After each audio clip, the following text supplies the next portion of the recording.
لاکھوں کروڑوں اربوں رحمتیں برکتیں اور سلام ہو آپ صلی اللہ علیہ وآلہ وسلم پر، آپ صلی اللہ علیہ وآلہ وسلم کی آل پر اور حسن و حسین پر۔ کیا آپ جانتے ہیں کہ دنیا کا سب سے بدقسمت ترین انسان کون تھا؟ جی ہاں، آپ نے صحیح پہچانا، وہ تھا یزید ابن معاویہ۔ یزید ہی وہ انسان ہے جس کے اوپر انسان، جنات، حیوان، چرند پرند، شجر، کیڑے مکوڑے سب دن رات لعنتیں بھیجتے ہیں۔ وہ روزانہ کی بنیاد پر لاکھوں لعنتیں اکٹھی کرتا ہے اور رہتی دنیا تک اکٹھی کرتا رہے گا۔ یزید 60 ہجری میں تخت نشین ہوا اور اپنے گلے پہ لعنت کا طوق ڈال کے دنیا سے چلے گیا۔ یزید ایک بدکردار شخص تھا۔ بہت سی تاریخی کتابوں میں اس کے سیاہ کارناموں کے تذکرے موجود ہیں۔ یہ خباثت کا مارا ہوا انسان زانی تھا، شرابی تھا، مسلمانوں اور اہل بیت کا قاتل تھا۔ شہر مکہ اور شہر مدینہ میں جو اس کی بدماشیاں تھیں اس سے کون بے خبر ہے؟ اس نے ایک بار شہر مکہ میں بیٹھ کے شراب پی اور جب حضرت حسین رضی اللہ تعالیٰ عنہ پاس سے گزرے تو اس نے ایک جام آگے بڑھاتے ہوئے کہا کہ اسے پی لو، کہ قرآن نے یہ نہیں کہا کہ شرابیوں کے لیے خرابی ہے، قرآن نے یہ کہا ہے کہ بے نمازیوں کے لیے خرابی ہے، لہٰذا یہ شراب کا جام لے لیجئے اور اسے نوش کر لیجئے۔ اور حضرت امام حسین استغفر اللہ کہتے ہوئے آگے گزر گئے۔ انہوں نے یزید کی کالی کرتوتوں کو اپنی آنکھوں کے سامنے دیکھا تھا۔ حضرت عبداللہ فرماتے ہیں کہ ہم نے اس پر اس وقت خروج کیا کہ جب ہمیں یقین ہو گیا کہ اس کی کالی کرتوتوں کی وجہ سے کہیں آسمان سے پتھر نہ برسنے لگے۔ صرف واقعہ کربلا ہی نہیں، اس اقتدار کے لالچی اور ہوس کے مارے ہوئے انسان نے مدینہ کے اندر 700 صحابہ کرام کو شہید کروایا۔ اس بدبودار انسان نے 10,000 تابعین کو قتل کروایا اور 300 نوجوان خواتین کی آبرو ریزی کروائی۔ یزید نے مکہ میں کعبۃ اللہ پہ سنگباری کی، یہاں تک کہ کعبۃ اللہ کا غلاف جل گیا اور حضرت اسماعیل علیہ السلام کے عوض جو دمبا آیا تھا اس کے سینگ کعبۃ اللہ کی چھت پہ پڑے تھے وہ بھی جل گئے۔ کعبۃ اللہ کا پورا صحن پتھروں سے بھر گیا اور اس طرح اس بد نصیب انسان نے جیتے جی اپنے سر میں خاک ڈلوا لی۔ 3 دن تک مسجد نبوی میں نہ اذان ہوئی نہ اقامت ہوئی اور مسجد نبوی کے اندر یزید کی فوجوں کے گھوڑے بندھے رہے، منبر رسول کی حرمت پامال کر دی گئی۔ اس طرح یزید نے ساری دنیا کی نحوست سمیٹ کے اپنی جھولی میں ڈال لی۔ اب جب یہ یزید تخت نشین ہوا تو حضرت امام حسین رضی اللہ تعالیٰ عنہ کو ولید بن عقبہ نے بلا کے کہا کہ یزید پہ بیعت کر لو۔ تو حضرت امام حسین رضی اللہ تعالیٰ عنہ نے 2 ٹوک کہا کہ ایسا کیسے ہو سکتا ہے کہ میں ایک ظالم انسان کے ہاتھ پہ بیعت کر لوں۔ آپ یہ کہہ کے پلٹے تو ایک آدمی نے یزید کو مشورہ دیا کہ یہی موقع ہے، انہیں جانے نہ دیا جائے، اگر یہ چلے گئے تو قابو پانا مشکل ہوگا، لہٰذا انہیں اب بھی قتل کر دیا جائے۔ آپ رضی اللہ تعالیٰ عنہ کے کانوں پہ یہ آواز پڑی، آپ انہی قدموں پہ پلٹے، تلوار باہر نکالی اور ہوا میں لہرانا شروع کر دی اور محمدی شیر جاگ گیا اور یزید سے کہا کہ کیا تو ہمیں نہیں جانتا؟ میں حسین ہوں، علی کا بیٹا ہوں اور علی ابو طالب کے بیٹے ہیں، ہمارے گھر میں قرآن اترتا رہا ہے اور فرشتے ہمارے گھر میں آتے رہے ہیں، اور یزید فاسق ہے، فاجر ہے، مسلمانوں کا قاتل ہے، شراب پیتا ہے، اس لیے میں ڈنکے کی چوٹ پہ یزید کی بیعت سے انکار کرتا ہوں۔ تو اس سے ثابت ہوا کہ نہ تو یہ اقتدار کی جنگ تھی نہ 2 شہزادوں کی، کیونکہ یزید کی نیت میں پہلے دن سے فطور تھا، اس کی نیت اور اعمال دونوں کالے تھے اور وہ نجاست کا پیکر تھا۔ جب امام حسین رضی اللہ تعالیٰ عنہ میدان کربلا کی طرف جا رہے تھے تو الترمہ بن عدی جو کہ حاتم طائی کے پوتے تھے، انہوں نے فرمایا کہ حضور آپ میرے پاس آ جائیں، میں آپ کو 5,000 کا لشکر دے دیتا ہوں جو آپ کی جانثاری کرے گا اور یزید کی حکومت کے ٹکڑے کر دے گا۔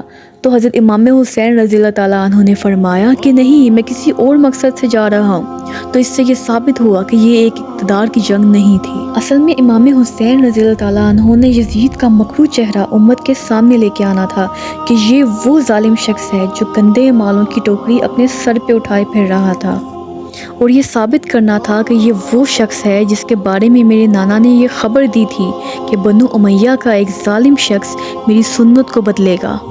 یزید کی بدکاریوں کا یہی مرحلہ نہیں تھا۔ جس طرح کربلا کے صحرا میں حضرت امام حسین رضی اللہ تعالیٰ عنہ اور اہل بیت کو شہید کر دیا گیا، اسی طرح جب مدینہ پر یزید نے مسلم بن عقبہ کو مقرر کیا تو یہی کہا کہ 3 دن تک تم پہ مدینے کا حرم حلال ہوگا، جو چاہو تم کرو۔ تو وہاں بھی سالت کے مارے ہوئے انسان نے 10,000 تابعین اور 700 صحابہ کرام کو شہید کروایا۔ اس کی لوٹ مار کا یہ عالم تھا کہ لوگوں کے گھروں سے کبوتر تک اٹھا لائے۔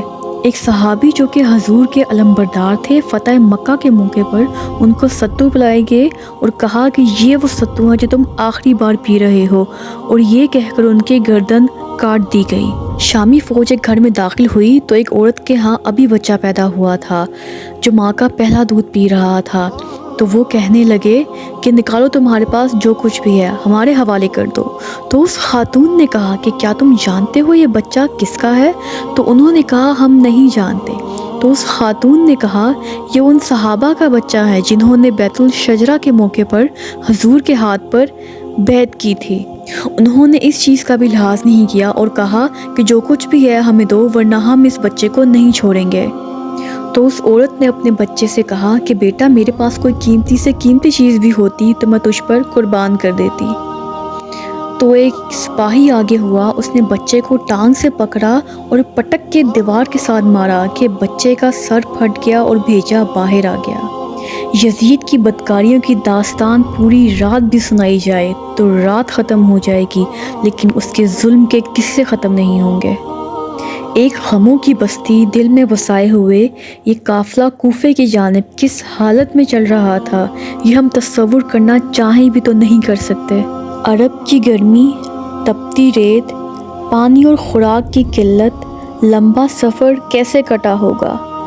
ایک اونٹ پہ 3 لوگ، ہڈیاں تھکاوٹ سے چور، کئی دنوں سے پیاس کی شدت اور بھوک کی وجہ سے کمزوری۔ یزید نے ایک ظلم کا پہاڑ توڑ دیا تھا۔ جسم کی ایسی حالت ہوئی پڑی تھی، اس کے باوجود ایمان کی یہ پختگی تھی کہ جب یزید کے دربار میں حضرت زینب رضی اللہ تعالیٰ عنہا نے خطبہ دیا تو یزید سمیت سب لوگوں کی بولتی بند کروا دی۔ یزید پوری طرح سے لاجواب ہو گیا اور اسے پتہ چل گیا کہ اگر اور تھوڑی دیر لوگوں نے حضرت زینب رضی اللہ تعالیٰ عنہا کی گفتگو سنی تو لوگ اس مجلس میں ہی مجھ سے باغی ہو جائیں گے اور میری ڈھونس زبردستی کی جھوٹی ظالم حکومت کا تختہ الٹ جائے گا۔ اس لیے یزید نے طاقت کے بلبوتے پر حضرت زینب رضی اللہ تعالیٰ عنہا کو چپ کروانا شروع کر دیا کہ لوگ ان کی بات نہ سنیں، اسی میں میری عافیت ہے اور میری فریبی حکومت کے 4 دن گزر جائیں۔ لیکن اللہ کی لاٹھی بے آواز ہے اور ظلم کی رات اتنی لمبی نہیں ہوتی۔ کفر کی حکومت تو چل سکتی ہے لیکن ظلم کی حکومت نہیں چل سکتی۔ اس لیے اللہ نے اس کی رسی کھینچ لی اور اس کے ظلم کی مہلت ختم کر دی اور اس کے حساب کا وقت آ پہنچا اور اس کی زندگی کے چراغ گل ہو گئے اور وہ ذلت کی موت مر گیا، اور وہ اتنی غلیظ موت مرا کہ اس کو دفنانے کے لیے کوئی نہیں تھا۔ 2 گز زمین اس کو مشکل سے ملی اور وہ رہتی دنیا تک عبرت کا نشان بن گیا، اور آخرت میں بھی جہنم کی آگ اس کا مقدر ہوگی۔ اس لیے ناظرین، کوئی انسان کتنا ہی ظالم کیوں نہ ہو، ایک دن وہ اور اس کا ظلم مٹ جاتا ہے اور اس کا نام لینے والا کوئی نہیں رہتا، اور آخرت میں شدید درد دینے والا عذاب اس کا مقدر بنتا ہے۔ حالانکہ حضرت امام حسین رضی اللہ تعالیٰ عنہ اور اہل بیت کی مسلمان ہی نہیں غیر مسلم بھی احترام، عزت کرتے ہیں اور سلام پیش کرتے ہیں، لیکن ہم اس امید کے ساتھ جی رہے ہیں کہ ایک وقت آنے والا ہے جب اہل بیت اور حسن حسین رضی اللہ تعالیٰ عنہ، جن سے ہم دل کی گہرائیوں سے محبت کرتے ہیں، وہ ہمارے یعنی نوجوان جنت کے سردار ہوں گے اور ہم ان کا دیدار کریں گے۔ اللہ پاک ہم سب کو ان پاک ہستیوں کا دیدار اور قرب نصیب فرمائے اور اہل بیت کی سچی محبت ہمارے جسم کے انگ انگ میں جذب کر دے، اور اللہ پاک ہمیں حق اور سچ کے ساتھ کھڑے ہونے کی توفیق عطا فرمائے اور ظلم کے خلاف لڑ مٹنے کی توفیق عطا فرمائے، آمین۔